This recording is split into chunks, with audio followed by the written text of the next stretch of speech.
Welcome to Walvis Sonwire. Today we're talking about Ahmad Maslan's recent statements in Parliament regarding the Kuala Lumpur-Singapore high-speed rail cancellation. Yeah, and look, if you've been stuck in traffic lately, especially heading south, you know this is a huge issue. It really is. It Yeah. feels like it's getting worse, not better. And that's where Dato Seri Ahmad Maslan, the Deputy Minister Works, comes in. He basically said in Parliament that the reason for all this traffic, this mess, isn't really about, bad planning today. He pinned it squarely on the decision to cancel the high-speed rail project, said it's directly responsible for the jams and a massive financial loss. A big statement.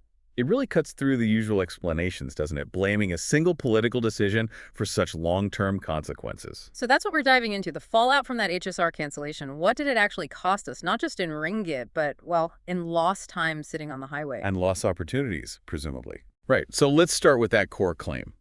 Ahmad Maslan pointed the finger at the administration under Tun Dr. Mahathir Mohamad. He used the phrase political reasons. Implying it wasn't an economic necessity, but a choice based on politics at the time. That's his framing. He presented the HSR as something that was clearly beneficial for everyone. Well, to be fair, we should probably remember the context back then. The government that canceled it, they cited cost concerns, didn't they? Worries about the debt Malaysia would take on. They did, yes. That was the official reasoning given at the time. High-cost financial viability questions. But Maslan's point now focuses on the other side of the coin, the lost benefits. And the big one was that speed, that connection. The 90-minute travel time. Kuala Lumpur to Singapore. Just 90 minutes. I mean, think about that. For business, for tourism, even just visiting family, it changes everything. Compared to now, what is it, 4 or 5 hours by car? Plus border queues. Exactly. It would have been, well, revolutionary for regional travel. That's the potential Maslan is highlighting. So when you contrast that 90-minute dream with the reality of half a day on the road, yeah, the missed opportunity feels pretty stark. And then there's the immediate upfront cost, the penalty for canceling. Yes, the money. Ahmad Maslan didn't mince words there either, basically saying it was just thrown away. He cited the figure, $100 million. That's Singapore dollars, paid to Singapore as compensation for breaking the agreement. Okay, $100 million. What does that mean in our money, in ringgit? At the time, that worked out to roughly 320 million ringgit. RM320 million. Wow.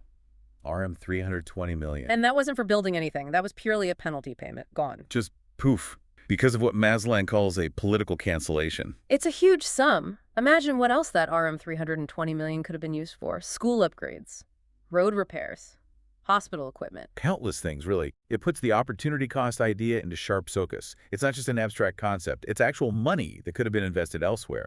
And, that $100 million wasn't just plucked out of thin air.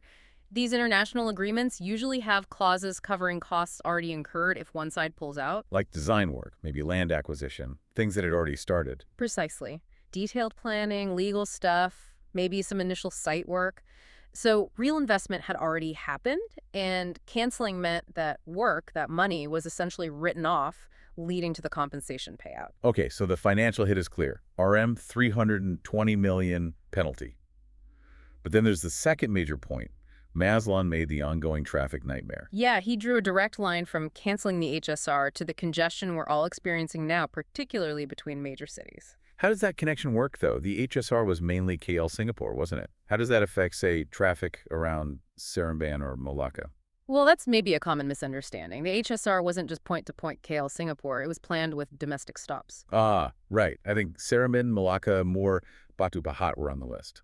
Exactly. It was meant to be a backbone for the whole Western corridor. So it wasn't just about shifting international travelers off planes or cars. It was about getting domestic travelers off the North-South Expressway, too. That's the argument. If you provide a super fast, reliable train option between these cities, a significant number of people driving cars, maybe even some lorries doing cross-border runs, might switch to rail. Okay, I see.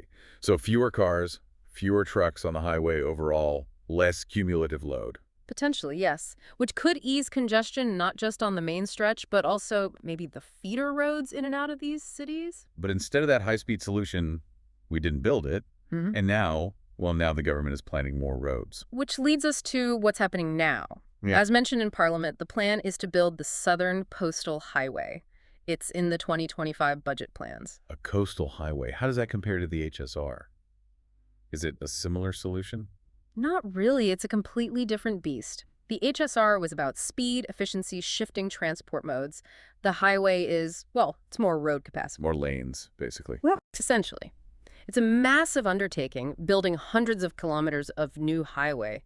Hugely expensive, takes years and years, lots of land involved. So we're trying to solve the congestion problem with a traditional, slow, expensive method. Which Maslan argues the HSR could have potentially preempted or at least significantly lessened years ago with a faster, maybe more efficient system overall.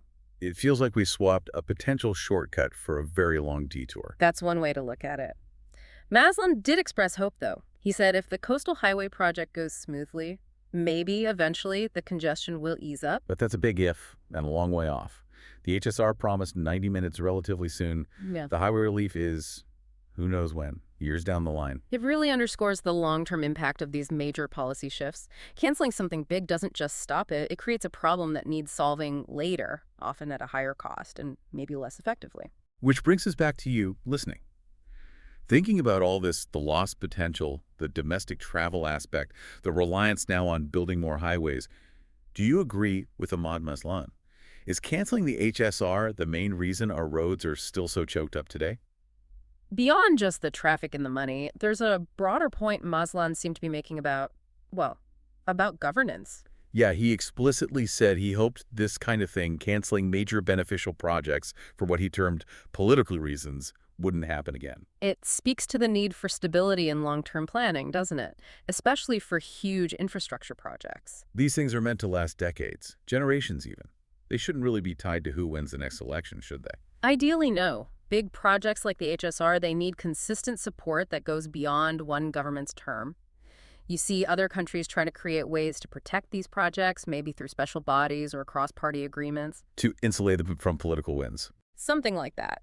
The idea being, if you are going to cancel something this big, it better be for a really, really good, unavoidable reason, not just because the political landscape changed. Otherwise, you end up paying twice.